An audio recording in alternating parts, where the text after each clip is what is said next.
Hey, what is going on everyone? It's me, Mr. Mario, and welcome back to another episode of ModChat. For those who do not know, this here is a podcast I do at least monthly in two different forms.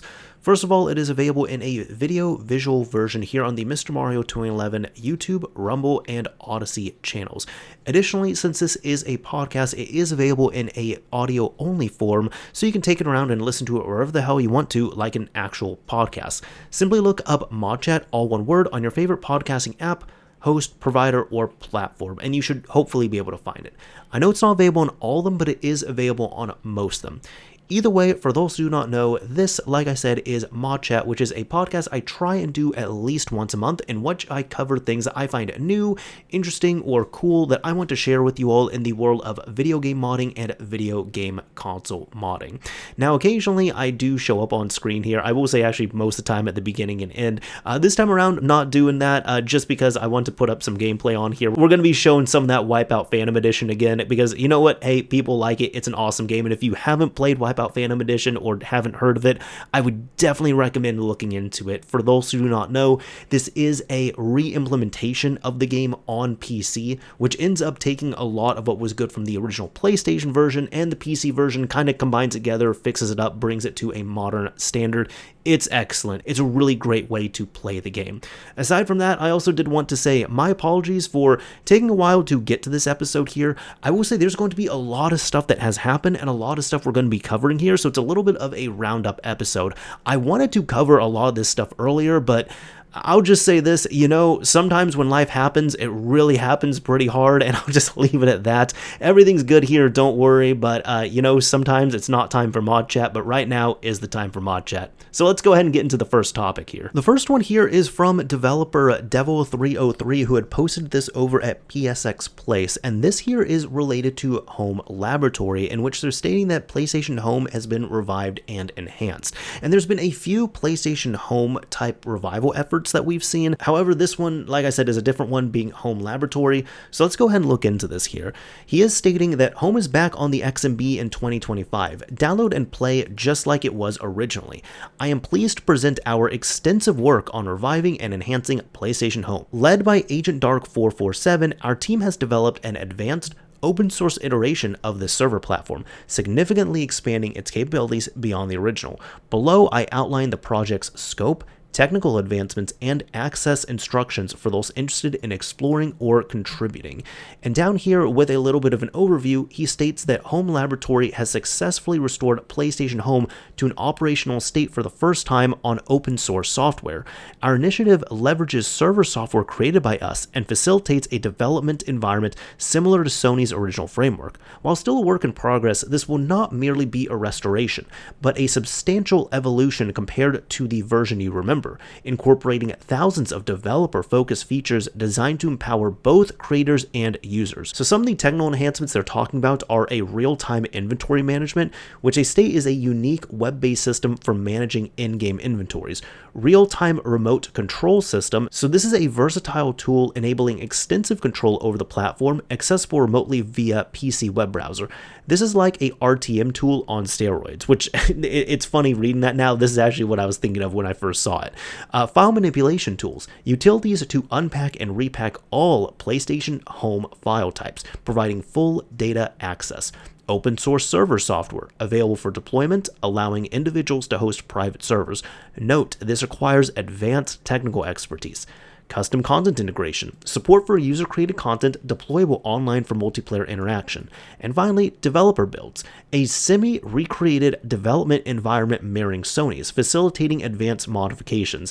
So for anybody who messed around with PlayStation Home back in the day, this is probably worth looking into if you've been a little nostalgic or you want to mess around with it a bit, because this is not going to be the same PlayStation Home that you might have remembered and you might have played before. Now, the reason why this is also big is because they state here that with the latest PS3 4.92 update, this is for HEN and Evilnat 4.92 custom firmware, we have restored the PlayStation Home icon to the XMB, replicating its original functionality, thanks to the amazing developers EscortDo and Evilnat for that. So if you want to use this on your PS3, you just have to make sure you're running the latest PS3HEN or Evilnat. You need to download PlayStation Home from the PSN category, launch the application, but it does need a PSN account, and then after that, no DLL PSN modifications or whitelists are required.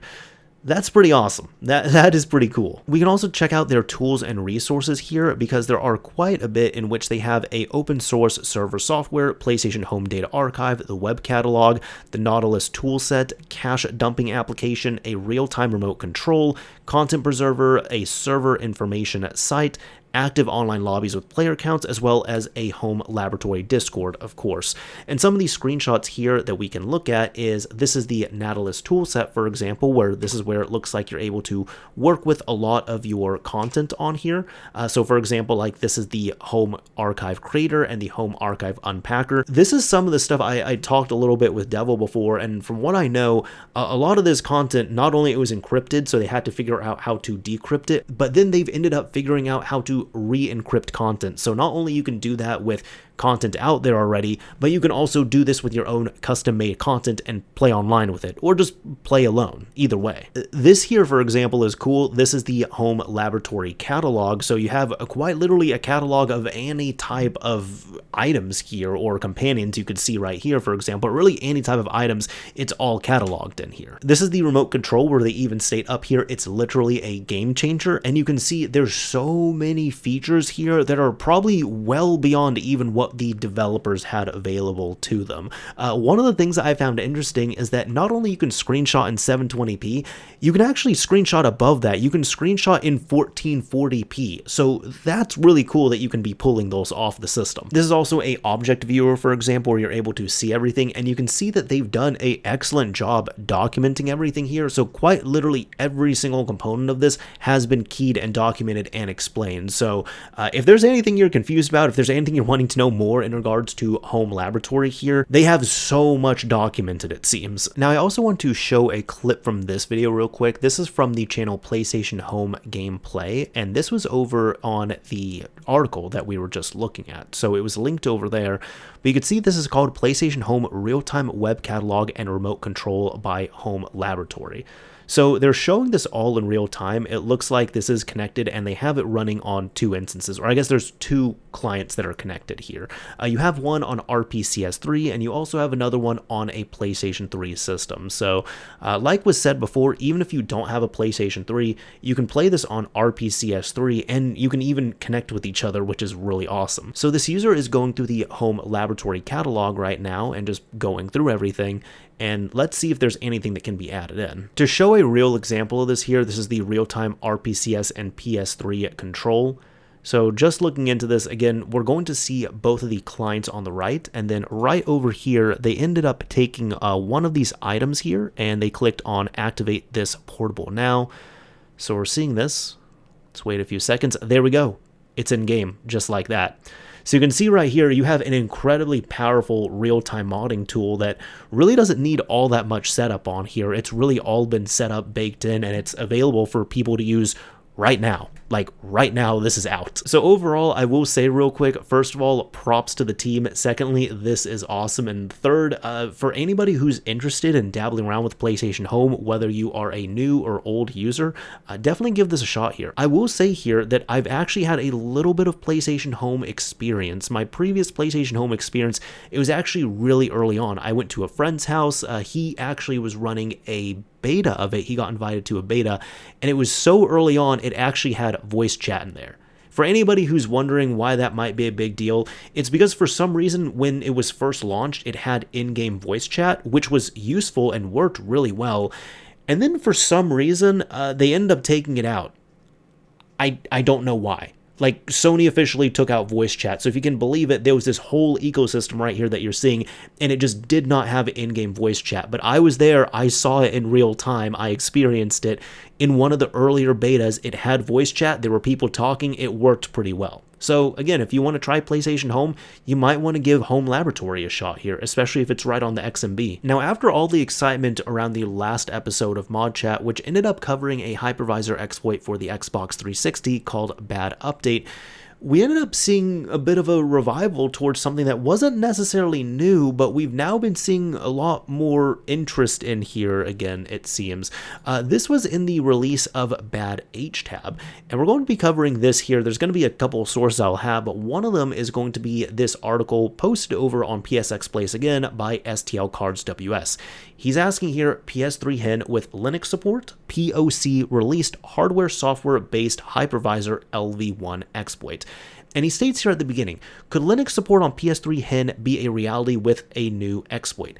Yes, and also other features, but it's not going to be for everyone. There is a new proof of concept released for the PS3 that has been implemented by Kafu, otherwise known as OMSIN 2526, using geohot's old HTAB glitch. We're going back to the geohot days, but this is using geohot's old HTAB glitch on PS3HEN.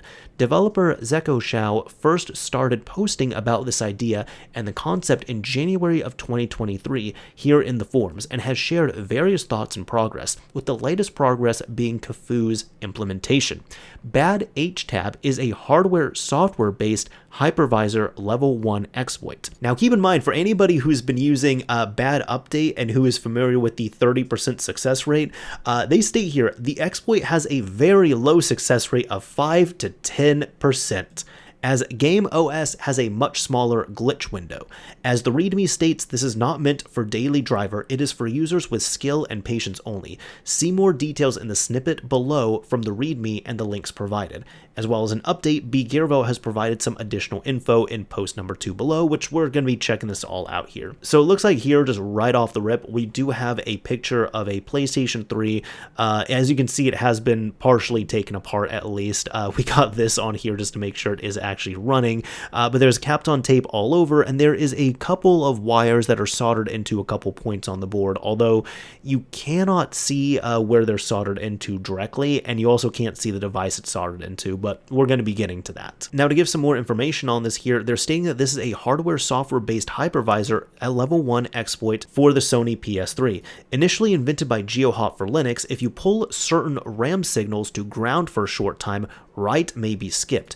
If you do it while the hypervisor is invalidating a HTAB entry, it may stay valid, giving us a full read-write permission of a small region of memory at certain locations on memory. This location may later be used by the hypervisor itself, allowing us to manipulate it and then gain full access to all of the memory. This exploit has now been ported to the Game OS environment, working on every model with PS3HEN. This allows for full hypervisor access to non-custom firmware consoles for the first time ever, gaining some of the custom firmware only features on non-custom firmware consoles. This exploit does contain two major components. BadHTAB is the software side of the exploit, released as a package file running on the PlayStation 3, and PS3 Pulldown 2 is the hardware side of the exploit. This requires a Raspberry Pi Pico, so RP2040 based, and this allows you to communicate with the PS3 through the USB port. Unlike the original Linux version, Game OS has a much smaller glitch window than Linux.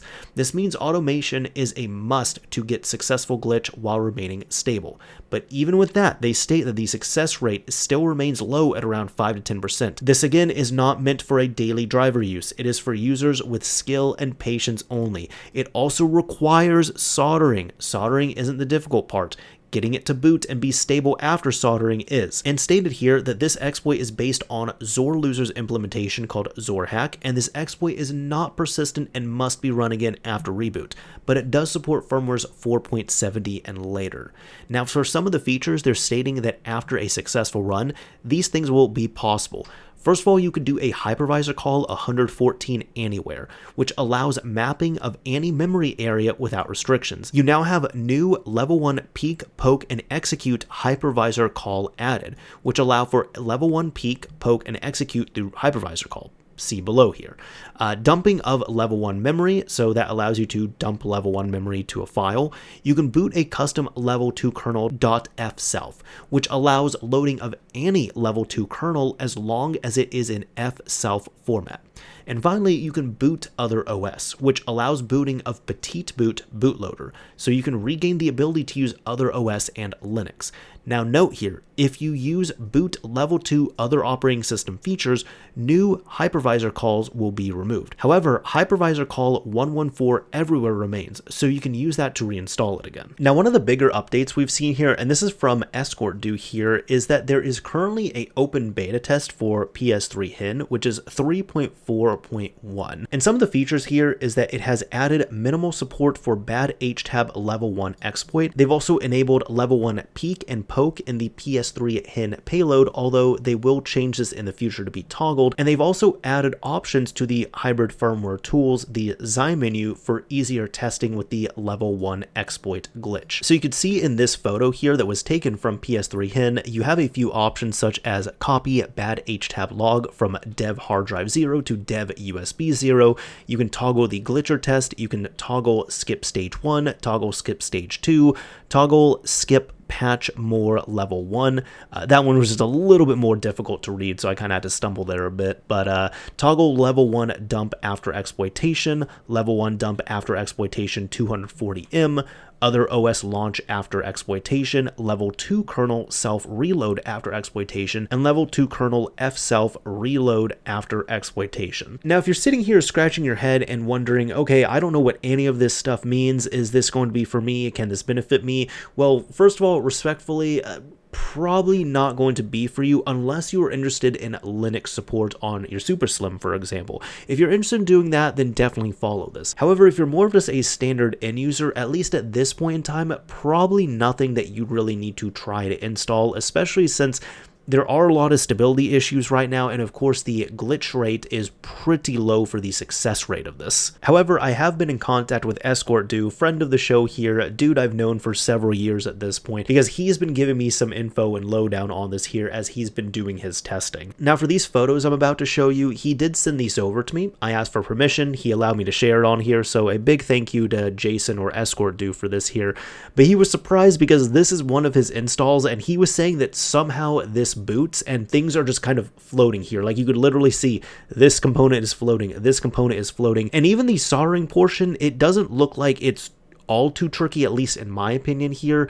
Now, I will say this is because I kind of regularly solder, I do stuff like this, so to me, doing a quick job like this doesn't really seem like it'd be too difficult. To the average person, I can understand this would be a lot more difficult.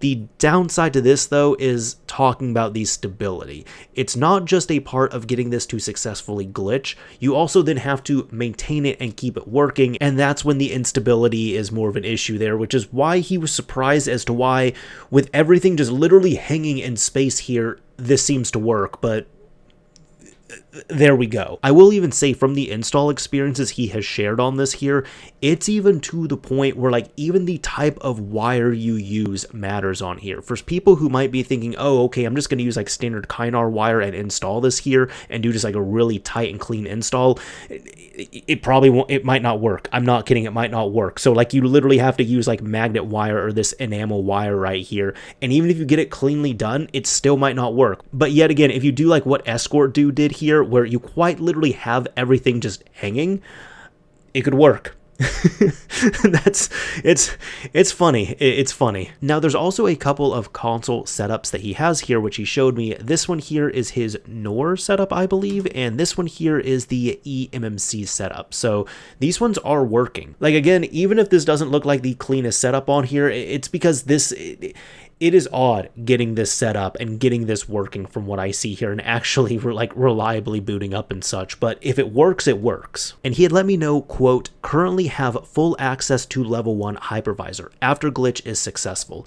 Many things can be done: booting Linux, dumping full RAM, patching anything in RAM. These will lead to other things being done. Dumping keys maybe, downgrade to minver, which can most likely be done with only level 2 kernel, but having access to level 1 might make it easier to pull off. Anything in hypervisor can be patched, so it's really just a matter of time before more is figured out and tested.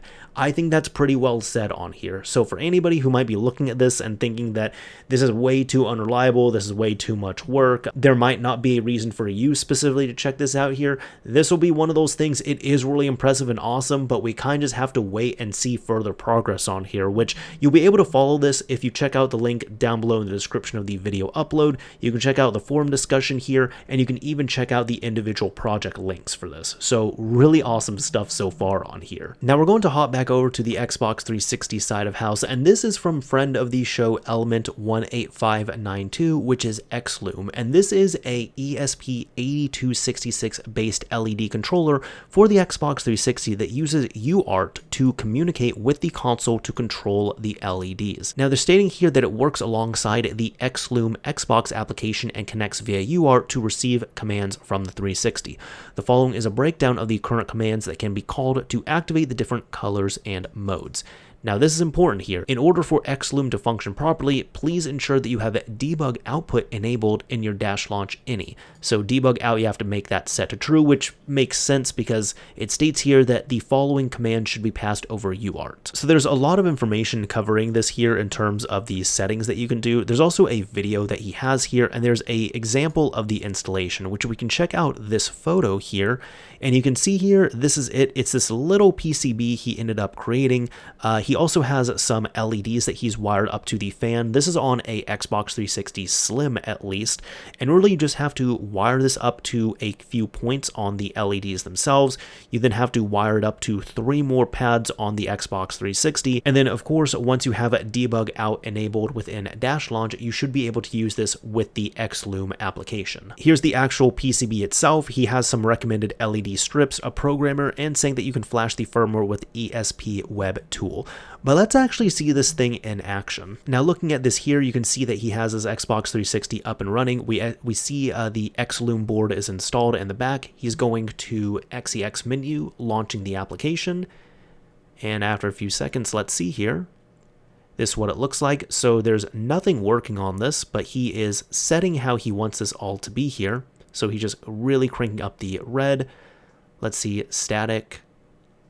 See if he can apply the changes. Boom, there we go. So he applied the changes on the system, and you can see here, this is now just brightly red right here. Let's see if there's anything else he's going to change. So for example, gradient, applying changes. There we go. Changes a little bit like that, static pulse. So you're able to make all of these changes here. And I'll say that when this was in development, he was showing me this like while it was being worked on. And I told him that I thought this was really cool. Now, I will say I myself personally, and this is no knock at this at all, but I myself personally, I don't really do the LED thing within my systems. I can see the appeal for it. It's just not for me. However, I pretty much told him that I really wish something like this came out sooner because I would have been more excited for LEDs. Because as opposed to sticking with a static LED color or whatever the pre-configuration was, or instead of having to rely on a IR remote, if you could just control this all directly through the system, that would have been so much cooler in my opinion. And well, he made it happen. He made it happen. Look at this all right here. Again, you really just need to do the LED install. You end up putting the board in there. You solder it into 6 points, which seems to be pretty easy to do. And then once you have this all set up, it looks like using the xLume app is absolutely effortless at this point. So seriously, awesome job, dude. This is really awesome development. And if you already have some LEDs like this installed in your Xbox, you might want to give xLume a shot just so you can have a little more control and do something a little cooler with your system on top of what it already has. Still talking about the Xbox 360 here, I will say that this kind of broke my side of the internet a little bit for multiple reasons in a good way. And this here is Unleashed Recompiled, which states is an unofficial PC port of the Xbox 360 version of Sonic Unleashed created through the process of static recompilation. The port offers Windows and Linux support with numerous built-in enhancements such as high resolutions, ultra-wide support, high frame rates, improved performance, and modding. Now this does require you to dump the disk on your Xbox 360 and bring the assets over, just like any of these other recompiled or ported versions of games. So from what I've seen here, it seems to work incredibly well, and people have been really happy with this here. And again, I wasn't privy to this, so I didn't know this was a thing until it ended up releasing here, but you could see here that it has an easy-to-use installer. It's got plenty of options, custom localization, achievement supports, high resolution enhancements, high performance renderer. It is a really stellar port on the PC from what I've seen here, so it's been incredibly impressive. But the reason why this kind of ended up breaking my side of the internet is because, one, I will say this, I had no idea there was such a demand for Sonic Unleashed, because in my opinion, the Sonic the Hedgehog portions of the game are pretty great, but the Werehog portions of the game really slow it down. But I also didn't realize there was never a PC version of the game. However, the big part to this as well too is that this didn't just come out for Sonic fans here. Even if you're not into Sonic, they ended up getting this working thanks to XenonRecomp and XenosRecomp, which they state are the main recompilers used for converting the game's original PowerPC code and Xeno shaders into compatible C++ and HLSL code respectively. The development of these recompilers was directly inspired by N64 Recompiled, which was used to create Zelda 64 Recompiled. So looking at like XenonRecomp, for example, the same developer who ended up working on this here, I believe it was, HTAB, they ended up releasing this because this here, they state, is a tool that converts Xbox 360 executables into C++ code, which can then be recompiled for any platform. Currently, it only supports x86 platform due to the use of x86 intrinsics. And again, this was heavily inspired by N64 Recompiled. So again, the cool thing is here, even if you're not into Sonic at all, this is what HTAB ended up building up in order to make Unleashed Recompiled. And they end up just releasing this to the masses. They essentially said, hey, look, this is what I developed to get this working and to recompile the game. So here you go. Have fun. You can use this on other Xbox 360 games. Now, the reason why this is so exciting here is the same reason why we've seen so much excitement for tools like this for N64 games, for example, where you can take an N64 ROM, you can run it through a tool such as N64 Recompiled, which will then allow you to recompile that game with a lot less effort than you normally would. There is still effort that goes into it, but as opposed to decompiling the game itself from scratch, you're really able to use something like this to convert the executable into, well, in this example, C++ code, which is going to make it much easier to work with, and within a few hours, you can have some kind of port working on your PC natively. No emulation, just native. And when you think of how awesome the Xbox 360's library is and how many games might be locked to it, or not even are actually locked to it, it really opens up levels for excitement on here. I know one of the big games that people have been excited for, well, a couple I know, like Blue Dragon, Lost Odyssey, games like that, and really a lot of Xbox Live Arcade games, for example, now have more of a fighting chance of getting playable in some way on PC natively that doesn't just rely on using an emulator, which is always really awesome work. Now we're going to do a little bit more of a throwback to the original Xbox, and this was posted over on Xbox Scene by Go Team Scotch, which is the skeleton key. Now, they stated that the version 1.0 release has been released, and this is a new toolkit for the original Xbox. Now, just giving a little bit of an overview here, they state Skeleton Key provides a convenient suite of utilities designed to fit on a Xbox memory unit or a USB flash drive. This single tool is the result of a collaborative effort by multiple members of the modding community to create a convenient tool that can be used to soft mod a stock Xbox, upload missing DLC to XCAT, register a console with insignia for online play, and perform other useful maintenance-related tasks. Along with the regular version, a slimmed-down version called the MU Edition is also available, which is small enough to fit on an official Xbox memory unit.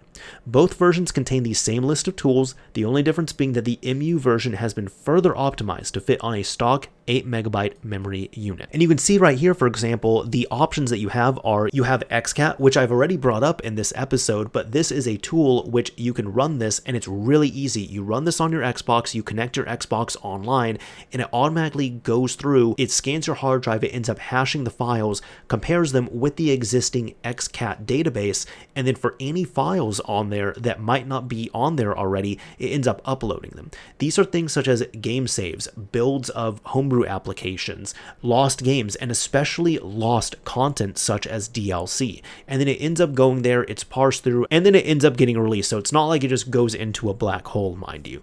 But that's what XCAT is. You also have the Insignia Setup Assistant. So if you want to register a console on Insignia, you can do that. You can test a gamepad on here with the gamepad tester. There's a MemCheck memory tester, so if you have any issues with RAM, you can test that. You can even soft mod your system with this. And there's also Xbox Disk Over Network, which I'm not going to talk about that because we're going to talk about it later. Now, if you're asking who's this for, they're stating that this tool was specifically designed for new and novice users, especially those who have never modded an Xbox before.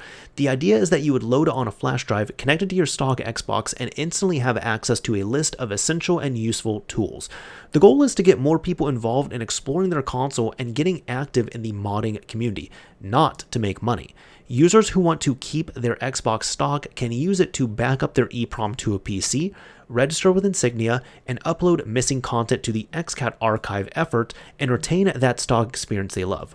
Or they can continue on their great journey and soft mod their console with Rocky 5's soft mod tool to unlock the incredible usefulness that a modded Xbox offers. If your Xbox is already modded, you can still use this tool, but it's probably easier to just copy the apps to your Xbox and run them as usual instead.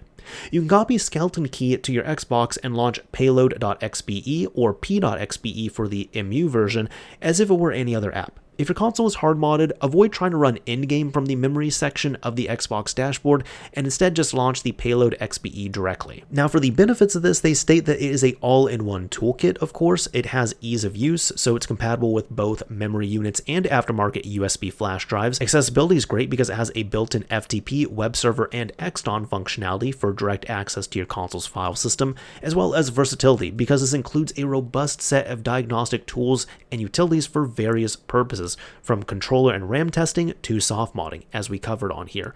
Now for the tools included, I did go over this here except for the Prometheus launcher, which they state is a lightweight build of the Prometheus tools featuring EEPROM tools, an FTP, and web server. This does include a built-in DLC and title update signer, so this fixes issues with game content not working after changing EEPROM settings or even nulling hard drive keys, or when copying non-roamable game saves from another Xbox. It also includes EEPROM editing options, which is particularly useful for people who want to change the video region to NTSC for HD mode support but keep the console stock. This is going to be big if you have a PAL Xbox, so keep that in mind for anybody across the pond. Either way, there's instructions here on how to load up Skeleton Key, how to use Skeleton Key, as well as some important warnings here. So for file systems, they state to only use the built-in FTP server if you are experienced with Xbox file management, because moving or deleting files from your C or E drives can render your console unusable. In addition to this, there's also XDON, which I promise we're going to get to. Improper use of XDON can damage your console's file system. It allows for remotely mounting and formatting Xbox drives from a PC, so proceed with caution. There are download links to this, there are support pages as well as credits here, for the payload being possible thanks to the efforts of Crunchbite, Eaton, Equinox, Go Team Scotch, Harcroft, JRocky5, Xbox 7887, and others. Now for the last update I'm going to be covering here, you might be familiar with this page because this is the site where you can get FATXplorer from, which if you've worked with Xbox or Xbox 360 drives on a computer, you've probably at least heard of FATXplorer. But over here, this is called Xbox Disk Over Network, and we're just going to go through this from Eaton. What is XDON? XDON is an app that runs on your Xbox that exposes storage devices over the network. It provides the ability to perform I/O operations at a raw level using a simple protocol. When you wanted direct disk access in the past, you'd have to remove your storage device from your console and connect it to your PC. With XDON, you can now leave your storage device in place and interact with it at network speeds. Keep in mind that XDON is available for both the original Xbox and Xbox 360. Now, so far there's only one version of this which is available here, and again, you can get either the original Xbox or the Xbox 360 version, and it looks like there's even a SDK and source code available on GitHub, so we can go ahead and check this out here. But since this here is open source, and if you want to compile it yourself or look at the source code, you can check it all out here. There's instructions for compiling the original version and compiling the Xbox 360 version. Now, there's not all too much on this page here. You can see there's no screenshots or anything, so some people might be wondering how this works, why this might be needed, why this might be a cool thing.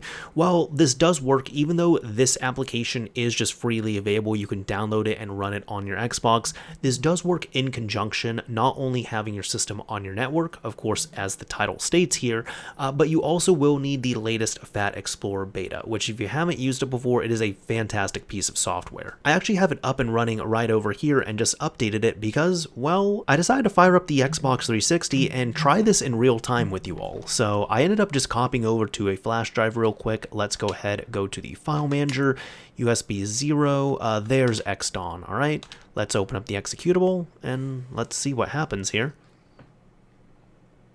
Oh, there we go. All right, cool. So Xbox Disk Over Network version 1 started and ready for connections, and press B to exit. So it really just sits here, but let's go ahead and navigate back over to FATXplorer. Now, even though I have this running and it's on my network, it didn't bring up anything here. So let me go over to settings, and inside of here, I do have this enable XDON console discovery. So I'm just going to enable that.